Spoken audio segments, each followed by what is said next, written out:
Почитуван подпредседател, колешки и колеги пратеници, представник на влада, почитувана македонска јавност. На денешната пленарна седница пред нас е предлог на закон за изменување на Законот за заштита на децата. По скратена постапка, во Република Македонија заштитата на децата е уредена со Законот за заштита на децата, во кој што закон се регулирани категориите и нивоата на сите даватели на јавни услуги во јавните установи за децата, како и нивните плати и придонеси.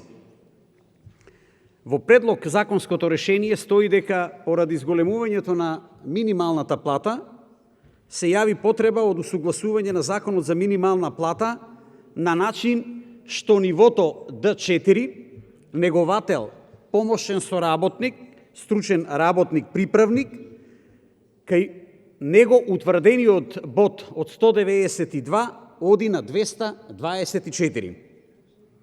Станува збор за усогласување само на едно ниво. И се поставува овде прашањето дали со овој начин ќе се креира еднаквост на сите вработени во приватниот и јавниот сектор во делот на минималната плата.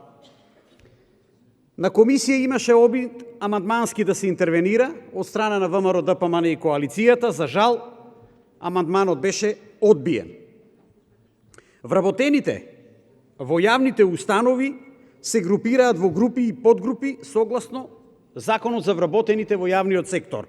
И тоа на административни службеници, даватели на јавни услуги во јавните установи за деца, помошно-технички лица и само уште едно мало објаснување што фактички ја сочинува нивната плата. Тоа е делна плата за степен на образование, делна плата за ниво и делна плата за стаж. Имаше огромен број исклучително квалитетни дискусии. Јас само ќе погледнам низ призмата на економијата, ќе дадам еден свој скромен допринос.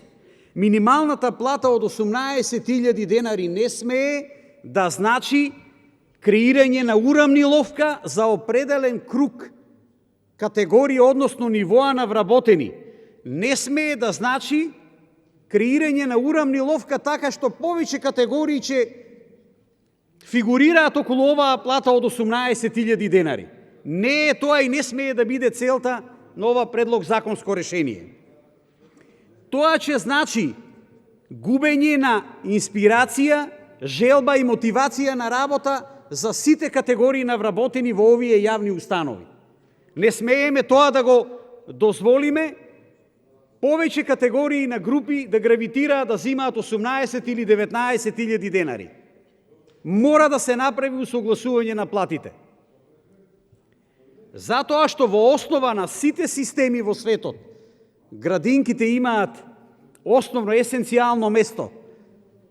Не само за згрижување дечињата, туку и за она првично образование.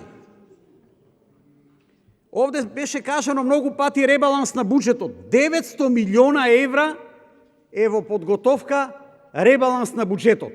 Зарад толкава сума на пари треба да се поставува прашањето дали треба да се има средства за наставниците, професорите, вработените во јавните установи, градинките. Исто така беше неколку пати спомнато и правото на штрајк. Почитувани мои, со устав загарантирано право. Не смееме ние како пратеници да дозволиме било каква импровизација во овој дел, а секој кој што врши било каков притисок треба да си сноси одговорност. Околу колективните договори, често пати исто така спомнувани овде, не се проблем колективните договори, тие се напишени, постојат. За жал, нивното почитување е проблем. Почитувањето на колективните договори е основен проблем. Затоа сега зборуваме дека наназад 5 години не е направено ништо во тој дел. Околу инфлаторната спирала, доста пати е спомната инфлаторната спирала. Само во тек на вчерашниот ден, не е тука почитуваниот колега, 1400 производи во маркетите се зголемени за 8%. Само во тек на вчерашниот ден, почитувани мои колешки и колеги. Цените на производите растат многу брзо. Молам колега да се држиме до законот за Јасно, кој што затоа што расправаме. често пати беше од министерката спомнато. Да сепак да се држиме до законот. Затоа, уште еднаш, не смее да се дозволи таа плата која што ќе ја земат, минималната плата, да биде претходно изедена од инфлацијата. Мора да се најдат начини да има достоинствен живот вработените во јавните установи, наставничкиот и професорскиот кадар. Ви благодарам.